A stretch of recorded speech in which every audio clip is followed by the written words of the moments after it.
مجمع کی توجہ ماشاءاللہ. ایسے میں فرشتہ آیا تو اور کوئی تیسرا تو نہیں تھا. جب پیغمبر عبادت کرتے تھے بھئی جتنے بھی مسلمان ہوئے ہم سب کا احترام کرتے تھے, کرتے ہیں, کرتے رہیں گے.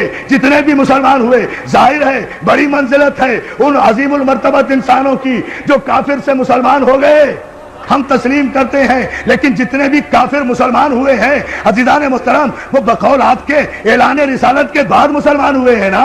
اعلان رسالت سے پہلے تو کوئی مسلمان نہیں تھا. جب مسلمان نہیں تھا تو کوئی راوی بھی نہیں تھا, کوئی روایت بھی نہیں تھی, کوئی حدیث بھی نہیں تھی, کوئی محدث بھی نہیں تھا, غار میں کوئی موقع کا گواہ بھی نہیں تھا. یا جبریل تھا یا رسول تھا یا پہلی آیت تھی. اب آپ نے لکھ دیا کہ یوں فرشتہ آیا, یوں اقرا کہا, یوں رسول نے کہا, میں نہیں جانتا, یوں جبریل نے بھیجا, یوں دبایا, یوں رسول کو پسینہ آیا.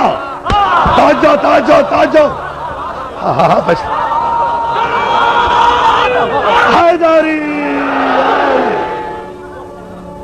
وہاں تو یا جبریل تھا یا رسول, تیسرا کوئی ہے نہیں. تو یہ سارا واقعہ راوی کو کس نے بتایا؟ جبریل نے. یہی تو فرق ہے امتی میں اور رسول میں کہ بشر پر اگر فرشتہ نازل ہو جائے تو سانس بھی نہیں لینے دیتا. توجہ توجہ توجہ توجہ. درس دیکھے نا, زمین پر آنے کی مہلت بھی نہیں دیتا. توجہ ہے نا عزیزان محترم. زمین پر ہو تو آسمان پہ جانے کی نوبت نہیں دیتا, آسمان میں ہو تو زمین پر آنے کی نوبت نہیں دیتا. اور میرا رسول وہ ہے کہ جس پر 23 برس میں 23,000 مرتبہ فرشتہ نازل ہوا. سلام کرو سبات قلب معصوم کو کہ جس کے قلب میں نہ جنبش ہوئی, نہ لغزش ہوئی, نہ حرکت ہوئی. اس لیے کہ فرشتہ جو ہے وہ بھی تو معصوم ہے نا, کہ اس وقت غار میں کوئی نہیں تھا رسول کے علاوہ اور جبریل کے علاوہ. اور پیغمبر غار سے پورے مجمع کی توجہ, پیغمبر غار سے اترنے کے بعد نہ کسی محلے میں گئے, نہ کسی دوست کے پاس گئے, نہ کسی بت پرست کے پاس گئے, نہ کسی کافر کے پاس گئے, نہ کسی مشرک کے پاس گئے. پیغمبر سیدھے, آپ نے لکھا ہر سیرت کی کتاب میں ابن حشام سے لے کر شبلی نعمانی تک ہر ایک کی کتاب اٹھا کر دیکھیں, سب نے لکھا کہ پیغمبر سیدھے جناب خدیجہ الکبریٰ کے پاس گئے ہیں, فاطمہ کی ماں کے پاس گئے ہیں. سارا واقعہ انہیں بتایا ہے کہ پہلی آیت کی شان نزول کیا تھی. تو میں یہ نہیں دیکھوں گا کہ راوی کیا کہہ رہا ہے, اس سے احترام رسول مجروح ہوتا ہے. مجھے تو یہ بتاؤ کہ خدیجۃ الکبریٰ نے کیا کہا. جو ہے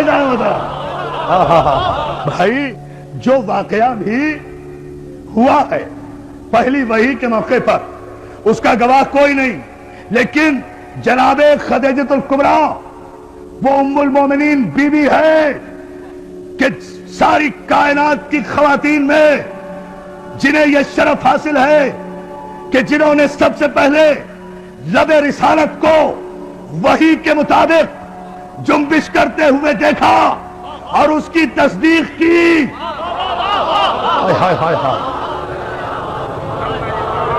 جناب خدیجۃ الکبریٰ وہ خاتون ہیں کہ جنہوں نے اس وقت تصدیق رسالت کی جب کوئی تصدیق کرنے والا نہیں تھا. تو اس پہلی آیت کی راویہ یا تو خدیجۃ الکبریٰ ہوں گی, یا ابو طالب ہوں گے, یا جبریل, یا رسول. ان چاروں میں سے مجھے بتاؤ کس نے روایت کی کہ جبریل نے جب اقرا کہا تو پیغمبر نے کہا میں پڑھا لکھا نہیں ہوں. کمال ہے. آپ مجھے بتائیے کہ اگر یہاں بھی میرے پیغمبر کی تو توہین نہیں ہوئی. بھئی پیغمبر کو کہا نا جبریل نے اقرا, اگر معاذ اللہ پیغمبر نے کہا کہ میں پڑھا ہوا نہیں ہوں تو غلطی کس کی؟ بھئی مجھے پاک محرم ایسوسی ایشن کے نقیر رضوی صاحب نے اور ان کے اراکین نے کہا کہ آپ نشتر پاک میں مجلس پڑھیے. انہوں نے کہا, میں نے وعدہ کر لیا, میں آ کر ممبر پہ بیٹھ گیا. مجمع اتنا ماشاءاللہ سامنے ہے, اب بیٹھ کر بولتا ہی نہیں. مجمع کہہ رہا ہے مولانا پڑھیے, میں کہوں میں بھائی ان پڑھ ہوں, میں تو پڑھا ہوا نہیں ہوں.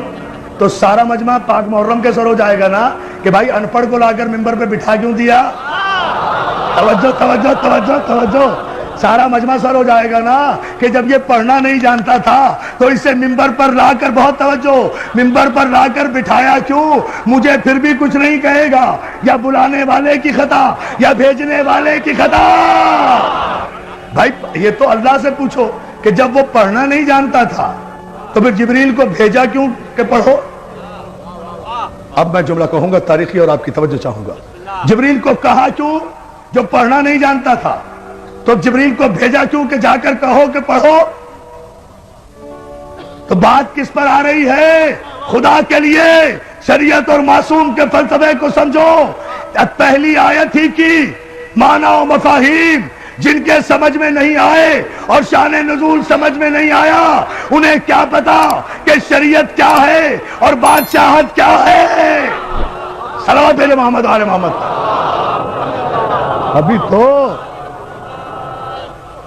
ابھی تو خیر سے پہلی آیت بھی سمجھ میں نہیں آئی، سارا قرآن کہاں سے سمجھ میں آئے گا؟ اس لیے کہ پہلی آیت ہی ابھی سمجھ میں نہیں آ رہی کہ یہ کس طرح نازل ہوئی تھی، اور مجبوری بھی پیدائشی مجبوری، اس میں کوئی قصور بھی نہیں ہے، ان کا بھی کوئی قصور نہیں، ہم تو بڑے ادب کے ساتھ کریں، اس میں کوئی قصور بھی نہیں، بات صرف اتنی ہے، مسئلہ صرف اتنا سا ہے، سمجھ لیجئے، بات واضح ہو جائے گی۔ بات میرے عزیز دوستو صرف اتنی سی ہے کہ اللہ جن معصومین اور معصوم انبیاء کی پرورش کرنے والوں کو منتخب کر لیتا ہے نا، ان کے نقش قدم کو بھی شریعت بنا دیتا ہے، ان کے نقش قدم کو بھی شریعت بنا دیتا ہے۔ مجھے بتائیے نا، کعبے میں جتنی شریعت جاری ہے نقش قدم ہے نا معصوم کا؟ یہی گفتگو چھوڑی تھی نا، کعبے میں جتنی شریعت جاری ہے، یہ سارے جتنے ارکان حج آپ کر رہے ہیں، یہ جتنی صحیح کر رہے ہیں، یہ صفا و مروہ کے درمیان جا رہے ہیں، یہ 3 شیطانوں کو پتھر مار رہے ہیں، اگر بغیر سوچے سمجھے مار رہے ہیں تو یہ پتھر آپ ہی پہ پڑ رہے ہیں۔ توجہ توجہ توجہ توجہ توجہ، صلوات بھیجیں بابا دبران۔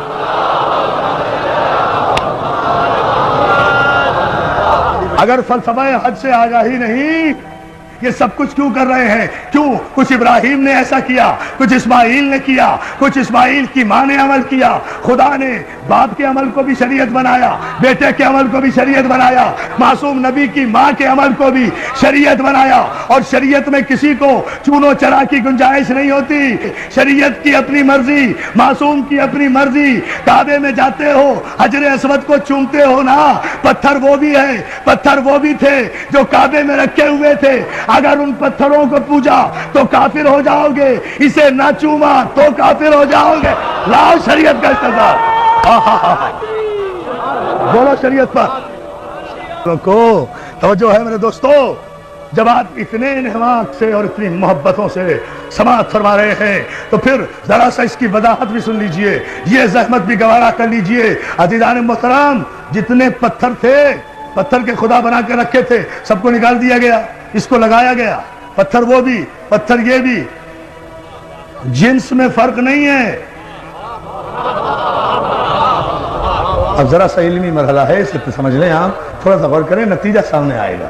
جنس میں فرق نہیں ہے، ایک کو ہٹا دیا گیا، ایک کو لگا دیا گیا، 360 کو ہٹا دیا گیا، ایک کو لگا دیا گیا۔ چلیے بات باتیں کر دوں، ٹھیک ہے نا؟ ایک کو لگایا گیا، اس کے ان کے آگے سر جھکایا تو مشرک ہو جاؤ، اسے نہ چوما تو ارکان حج مکمل نہیں ہوتے۔ یہاں تک ارکان حج میں شامل ہے کہ اگر بھیڑ اور رش کی وجہ سے حجر اسود تک نہ پہنچ سکو تو دور ہی سے اپنی ہتھیلی حجر اسود کی طرف کر کے اپنی ہتھیلی کو چوم لو، حجر اسود چومنے کا ثواب ہوگا۔ تو مولانا رش کی وجہ سے حجر اسود تک نہیں پہنچ سکے نا، اصل تک نہیں پہنچ سکے تو ہتھیلی یا انگلی کا اشارہ کر کے چوم لیا نا، وہی ثواب ہوا۔ تو اور ہم کیا کرتے ہیں؟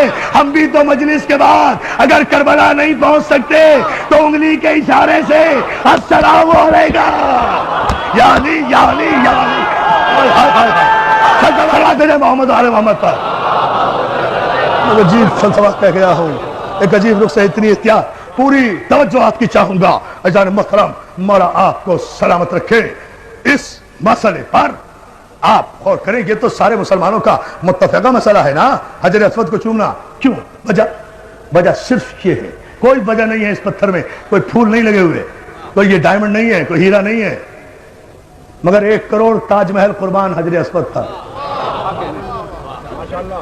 1 کروڑ تاج محل اور شیشے اور سونے کی عمارتیں قربان, ہیروں اور جواہرات کی کانیں قربان حجر اسود پر. کیوں؟ خدا کے لیے پورا مجمع توجہ کرے.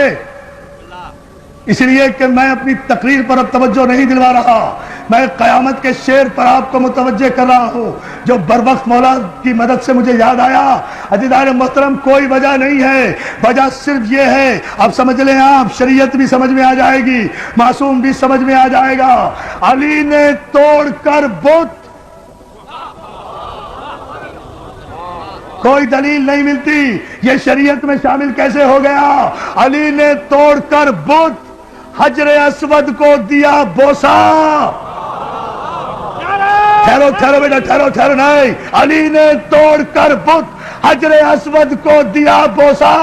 کہیں بگڑی, کہیں پر بن گئی تقدیر پتھر کی.